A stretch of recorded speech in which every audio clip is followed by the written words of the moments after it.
காவலன் கையில் எங்க விசில் சேரும், திருடங்க கையில் சேர்ந்திருக்காது.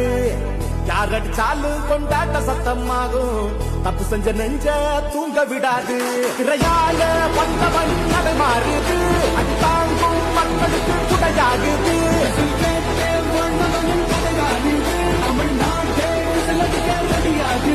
தமிழ் பொங்கால் வந்து விழி தூங்காதுடா, இந்த வெங்கை பின் பார்க்காதுடா. எத்தனை மக்களை ஒட்டிங்க வச்சவன்டா. நான் தன்னந்தனியாளு, நீ நம்ம பாரு.